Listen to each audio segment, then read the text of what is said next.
here that I'd really like you guys to have prerequisites of a teacher recommendation in Algebra 1.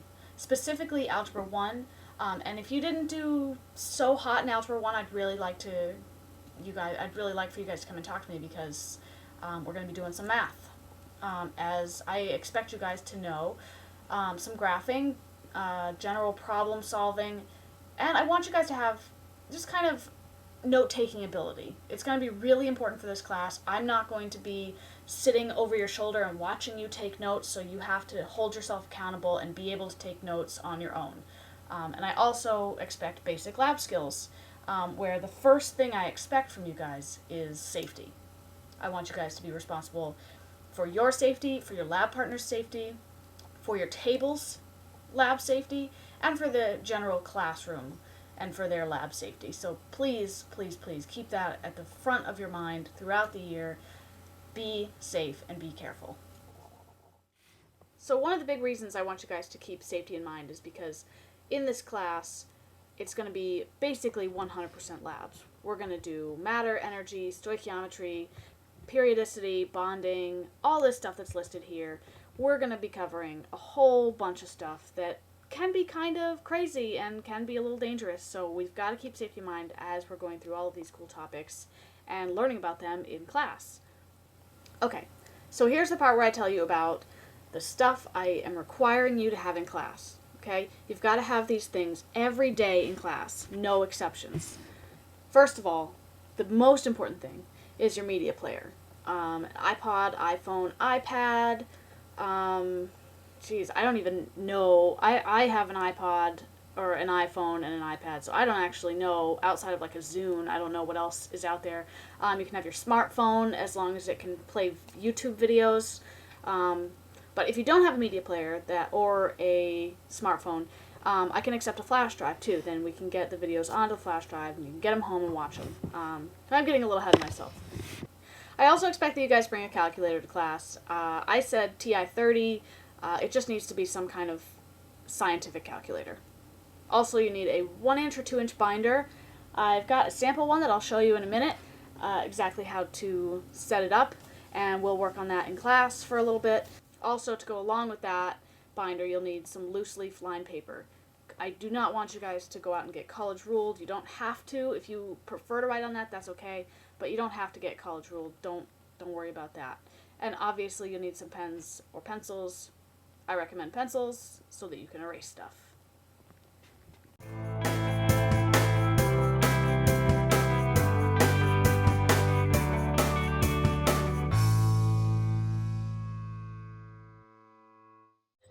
As far as things that you need outside of class, you're going to bring your textbook home, and it's pretty much going to stay there. If you want to do textbook work in study hall, that's up to you, but I'm really not expecting that the textbook ever comes to class. I don't want you lugging it back and forth all the time. So don't worry about bringing your textbook to class, but you will need it at home. You'll also need to have access to the web, whether that's in study hall, at home, on your phone with 3G or something like that. And if you don't have access to the web, you've got to come and tell me now. You don't have to do it in front of everybody. Nobody needs to know that you only have dial-up or you don't have an internet at home. Just come and find me. We'll figure it out. I've got other ways around that. But you got to have access to the web otherwise. Your media player needs to be with you at home, so it's going to come back and forth, and so make sure you're careful with that.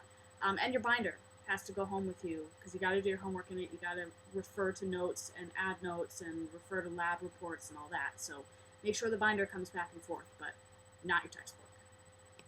So what is this flipped classroom business I've been talking about?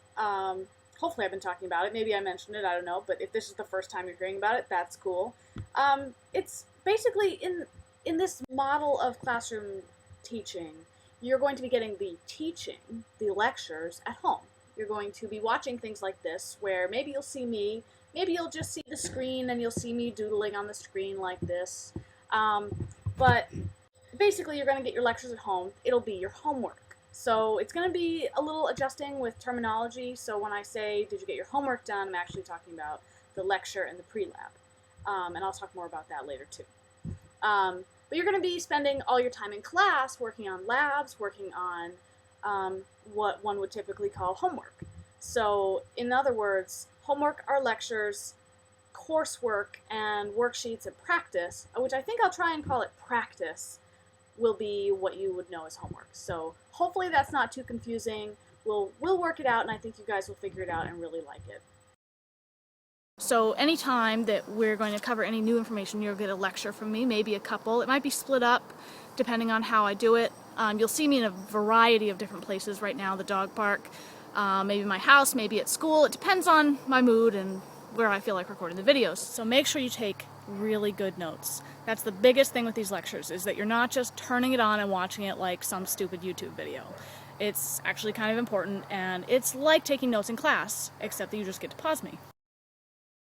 You're going to be watching all of these wicked cool chemistry lectures. They're going to be available online via YouTube. They're going to be available on flash drives that I have per class. You can watch them on, you can put them on your own flash drive. You can watch them on your laptop. And if we're desperate, we can put them on DVD and you can watch them on your TV. So hopefully vodcasting is going to be a really cool thing for you guys, because you can pause, rewind, take notes at your own pace, and really get a general sense of this lecture at your own speed and your own understanding without having to worry about 20 other kids raising their hand and asking me a question, or not raising their hand and asking a question when you really wish they would so that I'd slow down. So, I mean, right now, I could pause myself. I'm standing here watching this with you guys. I could pause it and then talk about some other stuff and then come back. Maybe I will.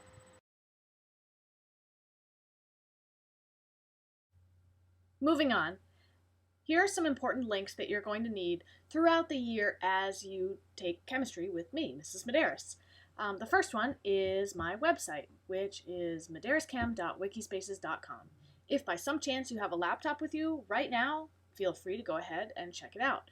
Otherwise, I will probably pause the video, or once we get to the end of this video, I'll show you guys on my own computer what the website looks like and what you can expect. But make sure on your home computer or your laptop or your smartphone or whatever, you bookmark this site so you can always keep coming back to it. It's going to have homework, lecture links, and other stuff like that on it. Where can you expect to find all of my videos? You can go directly to my YouTube page, which is, unfortunately, it's Hilda274. I'm a little embarrassed about that. I can't change it. I've had that for a very, very long time, possibly since YouTube came out, which maybe that doesn't make me sound too old. But anyway, that's what it is. I can't change it. I just will deal with it. So that's my username if you want to find any YouTube video that I post. The way I have my channel set up is that all the most recent videos are going to show up first. So if you've already watched a video and it's at the top, there aren't any new videos. But if there's a new one at the very top that you're pretty sure you haven't watched, I would recommend checking it out. Those videos will appear as I want you to watch them. So I'm not posting the entire year of chemistry.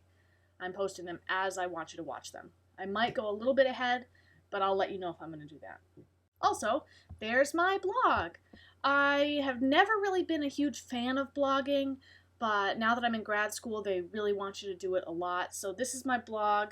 I'm going to write about you guys, perhaps, so that might be a good idea to follow along if you feel like it. Don't feel obliged to check it out, ever. I would love it if you did, but don't feel obliged. It's not particularly part of chemistry. It's just part of me as a person and me as a teacher, if you want to check it out. So then there's my Twitter. There you're going to find, if you choose to follow me, I'm going to have kind of a mixed bag of postings, some things that I like and retweet. You know, I was never really a fan of Twitter either, but now I think I'm going to use it to post homework. Maybe I'll post links to my videos. It'll be kind of a hodgepodge, mixed bag of fun little chemistry Mrs. Medeiros goodies. Of course, we have to talk about grading, which in my particular system, I use a running tally of points, which really simply means that every point you earn goes toward your possible grade at the end of the quarter. So if we do 10 labs and 10 quizzes and 2 tests and a whole bunch of other random homework, and that all adds up to 1,000 possible points, then this is how your grade will break down. If you earned at least 900 points, you get an A. If you earned at least 800, but not 900, you get a B. Now, that's an example. That's a simple example because it won't be exactly 1,000 points. We might actually have 885. And so then Off the top of my head, I can guess that maybe around 800 points would be an A. Maybe a little less. I am not a human calculator, so I don't actually know, but that's an idea of how your possible points are going to break down. So, for these next parts, the office hours, lab safety, binders, and the possible semester project, I'm going to have myself, have myself stop this video right here, and I'll talk about it to you in real life. How cool is that?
Tangy. What you doing, Tangy?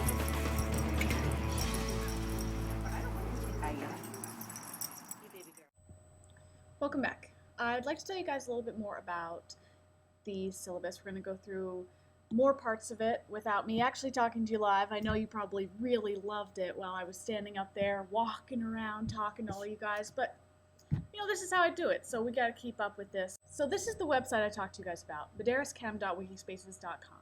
I'm taking you directly to the biweekly article page because I want to talk to you about that a little bit. The big thing for me with writing in science is that it helps keep you current on all of the stuff that's going on in the scientific community. I've got a couple different news article pages that I saved, and I read from them all the time, so I'm going to pick, as I'm reading through a lot of them, I'm going to find a couple that I really like and I want you guys to read, but that I also want you to respond to. You're going to answer a couple different questions when you go through this. Those three questions being, what specific type of science or chemistry is involved? What did you learn about chemistry that you didn't know before? And what are the implications of this discovery for your life? Now, I'm going to be pretty lax about this at first as you guys adjust to the idea of how I want you to write. But the key word is creatively. I don't want you to just say, I learned this, or the article says this. I think you guys can be more creative than that, and I really want to see it. So the other thing I want to talk to you all about is my extra credit option. It involves my Picasso Web album, which I only have a couple pictures on so far, but the idea behind this is that I want you guys to use your iPod or iPhone, some other smartphone, to take pictures of yourself or your lab partners or your classmates in the lab doing chemistry, all kinds of stuff like that, or maybe even something that you see out in the world that you think is really cool and science-y. Take that picture, email it to me. The information's on my website. If it's a picture that I like, if it's appropriate for one, and if it's a picture that I like and I think will work really well with my Picasso album, then I'll upload it, and magically you will get 1 extra credit point. So each photo you upload that I accept is worth 1 extra credit point. Hopefully you guys run with this and I get 100 or 200 or 300 pictures by the end of the year. I'm really excited about this, so snap away. Well, just 2 more things I want to talk to you about. First of all, make sure that when you take this home, you sit down with your parents and let them read it. Then when you're all set, sign it, and both of you put your email addresses down. I might want to email your parents when you're not being a good kid. I might want to email them when you're being a great kid. Maybe I'll send them homework assignments. Who knows?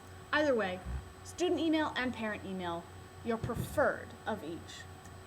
Lastly, I want you and your parents to know that I do a lot of tweeting, blogging, photography, video, vodcasting, this new thing that you've just learned about, and I'm also a grad student.